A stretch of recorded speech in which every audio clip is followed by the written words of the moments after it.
Você já ouviu falar de um homem que conseguia unir teologia profunda com uma simplicidade cortante? Um pregador que falava como um teólogo, mas escrevia como um poeta. Esse homem era Thomas Watson.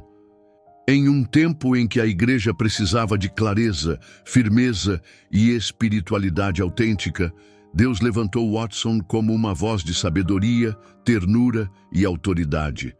Seus sermões não eram apenas discursos teológicos, eram convites à transformação. Seus livros não eram apenas tratados, eram espelhos que revelavam a alma. Watson não pregava apenas para informar, mas para formar. Ele tinha uma missão clara: tornar a verdade de Deus tão acessível e impactante que ninguém pudesse sair de um culto sem sentir que Deus havia falado. Ele era um puritano, sim, mas acima de tudo, um homem apaixonado por Deus. E essa paixão transbordava em cada palavra que dizia, em cada frase que escrevia. Sua teologia não era uma torre de marfim, era uma estrada para o coração. Ele via na Escritura um tesouro e cavava fundo para encontrar pérolas eternas. E quando as encontrava, ele as entregava ao povo com amor e urgência. Seu ministério foi como um farol aceso na noite da frieza espiritual. E sua luz ainda brilha. Ele acreditava no poder da palavra e era nela que fundamentava sua autoridade. Não usava recursos humanos para impressionar, mas confiava no impacto divino da Escritura. A presença de Deus era sentida quando ele pregava, e a convicção do Espírito acompanhava suas palavras. Homens e mulheres se rendiam aos pés da cruz. Sua vida pessoal refletia a mensagem que pregava. Ele era íntegro, piedoso, humilde e totalmente entregue à vontade do Senhor. Thomas Watson nos lembra que uma vida piedosa, sustentada pela graça, pode mudar o curso de uma geração inteira, que não é preciso fama, mas fidelidade, e que Deus ainda procura corações assim. Seus dias eram cheios de oração, consagração e profundo temor diante da santidade divina.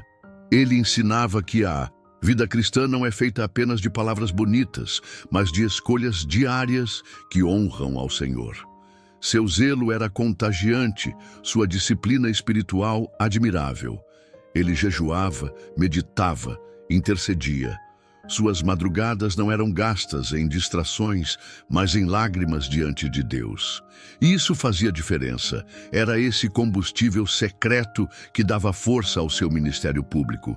Watson sabia que sem comunhão com Deus não há fruto duradouro. Por isso, sua vida privada era tão santa quanto sua pregação pública. Ele compreendia que o púlpito só tem poder quando é regado pelas lágrimas da intimidade com o Senhor, como quem foi perdoado. Seus sermões exalavam espiritualidade prática. Ele sabia que o Evangelho não é apenas uma doutrina a ser crida, mas uma vida a ser vivida. Por isso, exortava com firmeza, mas sempre com ternura. Ele não esmagava o pecador, apontava-lhe a cruz. Não era um moralista, era um homem tomado pela misericórdia divina. E seu desejo era ver cada crente amadurecendo, crescendo em santidade, deixando o pecado para trás e abraçando a beleza da obediência. Para Watson, piedade não era um peso, mas um privilégio. E ele nos lembra ainda hoje que o caminho da verdadeira felicidade passa pela santidade. Porque só em Deus está o gozo completo. Ele ensinava que o crente piedoso não é o mais rígido, mas o mais radiante. Porque a alegria do Senhor é sua força, e essa alegria nasce de uma vida centrada na palavra, sustentada pela oração e moldada pelo Espírito. Watson não via a santidade como uma escada para o céu, mas como a evidência de quem já pertence ao céu. Por isso ele nos desafia: não se contente com uma fé rasa, mergulhe, viva, queime, seja como Cristo. Ele entendia que uma vida piedosa era marcada por disciplina espiritual, zelo pelas almas e um coração quebrantado, A comunhão com Deus moldava suas prioridades, sua linguagem e suas decisões. Ele via a piedade como um perfume que exala onde há vida espiritual verdadeira. Não era um fardo, mas o maior sinal de liberdade. Pois quem anda com Deus jamais será escravo do mundo. Watson entendia o mundo como um campo de batalha espiritual e a piedade como armadura, e nos convida a vestir essa armadura todos os dias. Cada passo com Deus era, para ele, um avanço contra as trevas. Ele ensinava que a obediência prática é a manifestação mais visível de um coração redimido, que não há separação entre o teórico e o prático, que a santidade se vê na rotina, na conduta, no falar e no servir. E por isso nos desafiava a andar como filhos da luz em tudo. Uma das marcas mais impressionantes de Thomas Watson fosse sua capacidade de escrever com beleza e profundidade. Ele tinha o dom de transformar doutrina em poesia, teologia em melodia. Seus livros como A Doutrina do Arrependimento e O Corpo da Divindade são verdadeiras joias espirituais. Ele usava analogias simples para ilustrar verdades eternas. Era como um jardineiro que colhe flores do céu e as planta no coração dos homens. Ele escrevia com uma clareza que encantava e com uma força que confrontava. Suas palavras entravam macias, mas cortavam fundo. Ele conseguia resumir volumes de verdade em uma única frase. Como quando disse: a oração é a chave do dia e o ferrolho da noite. Ou, o pecado mais pequeno é mais perigoso do que o maior sofrimento. Frases como essas não saem da mente. Elas se agarram à alma, elas despertam, elas transformam. E é isso que faz de Watson uma voz tão necessária ainda hoje. Em um tempo de tanta distração, ele nos chama de volta ao essencial. Em um mundo barulhento, ele fala com autoridade mansa. Em uma geração faminta por sentido, ele nos oferece alimento verdadeiro. Ler Watson é como ouvir um velho amigo que nos ama demais para nos deixar no engano e que insiste, com amor e verdade, que há um caminho melhor. E esse caminho tem nome: santidade.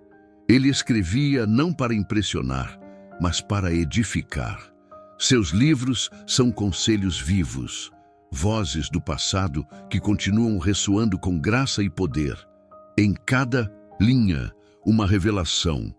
Em cada capítulo, um chamado ao arrependimento e à fé viva. Thomas Watson compreendia que palavras cheias de verdade, quando banhadas em oração, se tornam flechas certeiras no coração. E ele lançava essas flechas com precisão, movido pelo Espírito. Sua pena era uma extensão de seu púlpito, e suas palavras, sementes de eternidade. Ele entendia que bons livros são como bons sermões. Não apenas informam, mas inflamam.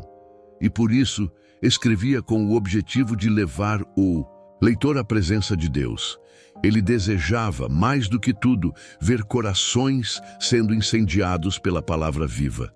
Ele sabia que o verdadeiro conhecimento de Deus leva à adoração, e que toda teologia que não termina em louvor está incompleta. Por isso, sua escrita era adoradora, reverente e profunda. Alguém que precisa ouvir sobre a piedade, a graça e a verdade. E lembre-se, como dizia Thomas Watson, Cristo é o sumo bem do crente. Todas as bênçãos estão nele concentradas como os raios no sol. Que essa luz aqueça sua fé hoje. Não se trata de mais um vídeo, mas de um chamado, um clamor por volta à palavra, um convite à intimidade com Deus. Inscreva-se e junte-se a milhares de corações famintos por um cristianismo que vá além da superfície. Aqui, a verdade não é suavizada, é proclamada. A graça não é banalizada, é exaltada, e o evangelho não é um adereço, é o centro. Se você anseia por crescer, por se aprofundar, por viver a fé com seriedade e alegria, esse canal é para você. Não estamos aqui para entreter, mas para edificar. Então venha, assista, medite e permita que Deus fale com você. Porque, como ensinava Thomas Watson, uma alma alimentada pela verdade nunca mais volta a ter fome do mundo. Nossa geração precisa de verdades profundas comunicadas com clareza, e é isso que esse canal busca oferecer. Faça parte dessa jornada espiritual rumo ao coração de Deus. Sua fé merece crescer, sua alma merece ser nutrida, e a palavra de Deus, pregada com fidelidade, é o melhor alimento. Então, clique em inscrever-se e caminhe conosco. Há muito mais por vir, e tudo para a glória de Deus.